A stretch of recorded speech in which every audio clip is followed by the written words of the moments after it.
जय हिंद दोस्तों। आज मैं बताने वाला हूँ इंट्रोगेटिव सेंटेंस के बारे में। इंट्रोगेटिव सेंटेंस कहते किसको है? तो वो इंट्रोगेटिव सेंटेंस उसे कहते हैं जो सेंटेंस इंट्रोगेट करता है। इंट्रोगेट करता है मतलब क्वेश्चन पूछता है। तो जो क्वेश्चन पूछने का काम करता है उसी सेंटेंस को हम लोग इंट्रोगेटिव सेंटेंस कहते हैं। तो यहाँ पे एक क्वेश्चन आता है कि इंट्रोगेटिव सेंटेंस किसका होता है। तो इंट्रोगेटिव सेंटेंस जो होता है वो असर्टिव सेंटेंस का होता है, क्योंकि बगैर असर्टिव सेंटेंस का इंट्रोगेटिव बन ही नहीं सकता। तो सबसे पहले इंट्रोगेटिव सेंटेंस असर्टिव सेंटेंस का ही बनाया जाता है। असर्टिव सेंटेंस का मतलब होता है वैसा सेंटेंस जिस सेंटेंस में निगेटिव और अफर्मेटिव हो, मतलब जो वाक्य सरल और नकारात्मक वाक्य हो। जैसे कि यहाँ पे मैं आप देख रहे होंगे, he is ill, I have eaten, she will dance today. तो ये सारे सेंटेंस जो हैं वो एक सरल वाक्य है, ये सिंपल सेंटेंस है। जैसे ही इज इल, वह बीमार है। आई हैव ईटेन, मैं खा चुका हूँ। शी विल डांस टुडे, वह आज डांस करेगी। तो ये सेंटेंस का हिंदी अर्थ निकालने से क्या पता चलता है कि ये सेंटेंस ना तो निगेटिव है, मतलब नकारात्मक अर्थ निकाल रहा है, और ना ही कुछ क्वेश्चन पूछने का काम कर रहा है, मतलब सिंपल अफर्मेटिव सेंटेंस है। ठीक है, जिसे सरल वाक्य कहते हैं। सरल वाक्य मतलब ऐसा वाक्य जिसमें नकारात्मक शब्द ना हो, न शब्द का यूज ना हो। अब दूसरा है she does not dance, they did not come, I was not ready. ये सेंटेंस को पढ़ के क्या पता चल रहा है कि इस सेंटेंस में नॉट शब्द का प्रयोग हुआ है, तो ये सेंटेंस नेगेटिव हो गया। तो इसे असर्टिव सेंटेंस हम लोग कहेंगे। मतलब असर्टिव सेंटेंस का ये अर्थ होता है कि जिस सेंटेंस के अंदर अफर्मेटिव और निगेटिव दोनों प्रकार के वाक्य मिलते हों, उस प्रकार के सेंटेंस को हम असर्टिव सेंटेंस कहते हैं। और जिस सेंटेंस में केवल अफर्मेटिव सेंटेंस, मतलब केवल पॉजिटिव रिस्पॉन्स वाला सेंटेंस मिले, जिसमें नॉट शब्द का प्रयोग ना हो, उस सेंटेंस को अफर्मेटिव सेंटेंस कहते हैं। अगर दोनों सेंटेंस मिला हो, अफर्मेटिव और नेगेटिव, तो उसे हम असर्टिव का नाम देते हैं। एक्चुअली में इंट्रोगेटिव दो टाइप का होता है। एक इंट्रोगेटिव होता है जिसे यस नो टाइप क्वेश्चन कहते हैं, और दूसरा इंट्रोगेटिव होता है जिसे WH टाइप क्वेश्चन कहते हैं। यस नो टाइप क्वेश्चन उसे कहते हैं जिस क्वेश्चन से केवल उसका आंसर हाँ या ना में दिया जाता हो, यस और नो में आंसर दिया जाता हो, इसीलिए उसका नाम है इंट्रोगेटिव, इसीलिए सॉरी उसका नाम है यस नो टाइप क्वेश्चन। और जो सेंटेंस में WH से शुरू होता है, मतलब वाट से, वेयर से, हु से, हाउ से, इस तरह से जो क्वेश्चन शुरू होता है, तो उसको बोलते हैं WH टाइप क्वेश्चन। तब ये तो आप समझ गए होंगे। अब चलते हैं हमारे पहले काइंड पे, जिसका नाम है यस नो टाइप क्वेश्चन।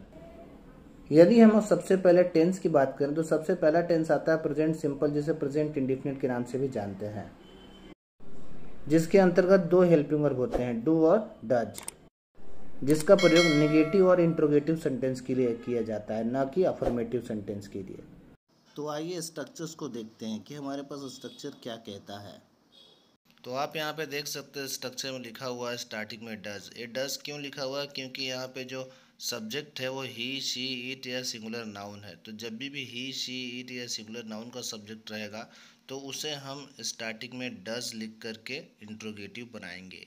दूसरा, जब सब्जेक्ट आपके पास I, we, you, they, plural noun इस प्रकार का रहा, तब वहाँ पे हम लोग डू लिख करके उस सेंटेंस को इंट्रोगेटिव सेंटेंस बनाएंगे। तो दोस्तों, आपने देखा कि प्रेजेंट सिंपल के किस तरह सेंटेंस को हम इंट्रोगेटिव सेंटेंस बना सकते हैं।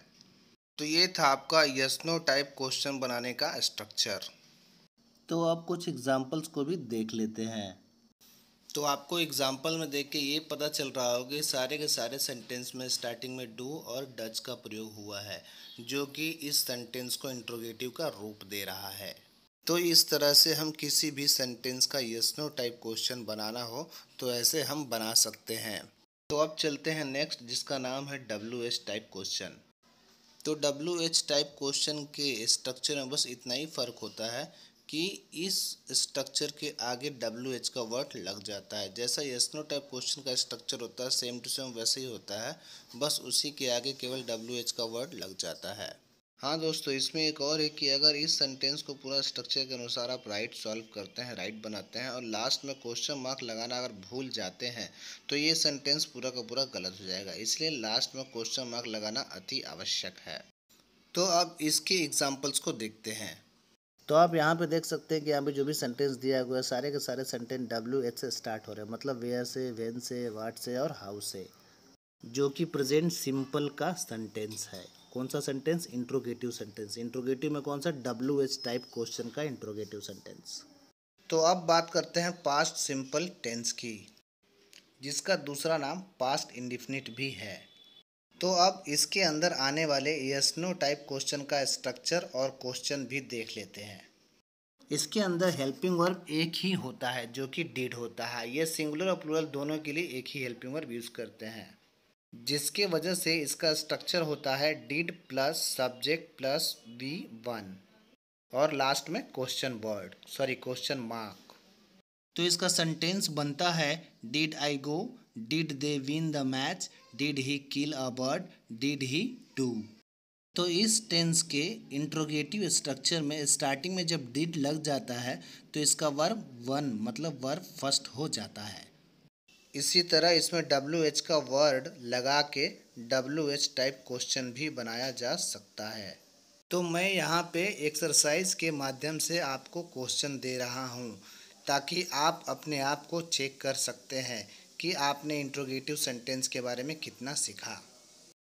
इस एक्सरसाइज में आपको असर्टिव सेंटेंस से इंट्रोगेटिव सेंटेंस में चेंज करना है। क्वेश्चन का PDF का लिंक ऑलरेडी मैंने डिस्क्रिप्शन में दे रखा है। इस दो टेंस के बारे में मैंने इसीलिए बताया क्योंकि इस दो टेंस का हेल्पिंग वर्ब अफर्मेटिव सेंटेंस में नहीं दिया रहता है। बाकी का जो भी टेंस है उन सारे टेंसों के अंदर सिंपल सेंटेंस में मतलब अफर्मेटिव सेंटेंस में हेल्पिंग वर्ब ऑलरेडी दिया रहता है, जिसे हम इंट्रोगेटिव बनाना हमारे लिए आसान हो सकता है और हम उसे आसानीपूर्वक इंट्रोगेटिव बना देंगे। तो आइए दोस्तों कुछ उदाहरण के सहारे से पॉजिटिव सेंटेंस अफर्मेटिव सेंटेंस को किस तरह से इंट्रोगेटिव बनाया जा सकता है। जैसे पहला है द काउ ईट्स ग्रास। तो इसके अंदर हम देखते हैं तो यहाँ पे वर्ब है, कौन सा? ईट्स। तो ये वर्ब कौन से फॉर्म में है? वर्ब पांचवें फॉर्म में, क्योंकि इसमें एस लगा है। तो जाहिर सी बात है कि इसके अंदर हमें क्या करना है, सबसे पहले हेल्पिंग वर्ब निकालना है, तब तो इंट्रोगेटिव बनेगा। इंट्रोगेटिव के लिए इसमें हेल्पिंग वर्ब क्या आ जाएगा? इसके अंदर हेल्पिंग वर्ब डज आ जाएगा, क्योंकि और वर्ब जो है आपका V5 है। तो जब भी V5 वर्ब का पांचवा रूप हो उसमें से अगर आपको हेल्पिंग वर्ब निकालना हो तो उसके लिए हेल्पिंग वर्ब क्या आएगा वहाँ पे? डज। और अगर V1 हो तो हेल्पिंग वर्ब आएगा डू। जैसे दूसरे वाले सेंटेंस में काउज ईट ग्रास है, तो इस सेंटेंस के अंदर वर्ब कौन सा है? V1, तो इसके अंदर हेल्पिंग वर्ब डू आएगा। तो पहले सेंटेंस का कैसे सॉल्व होगा? तो पहले सेंटेंस का जो सेंटेंस बनेगा इंट्रोगेटिव सेंटेंस वो हो जाएगा does the cow eat grass. अब यहाँ पे ईट में एस नहीं लगाएंगे क्योंकि ऑलरेडी इस एस के लिए डज आ चुका है। तो जब डज आ चुका है इसलिए वर्ब 1 हो जाएगा, ना कि वर्ब 5।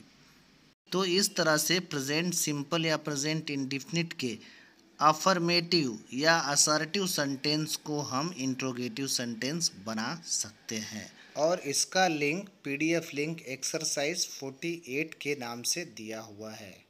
उसी तरह दूसरा सेंटेंस काउज ईट ग्रास। अब यहाँ पे काउज ईट है, इसका मतलब इसका कैसे बनेगा? तो यहाँ पे वर्ब जो आएगा हेल्पिंग वर्ब जो आएगा वो डू आएगा। क्या आएगा? डू।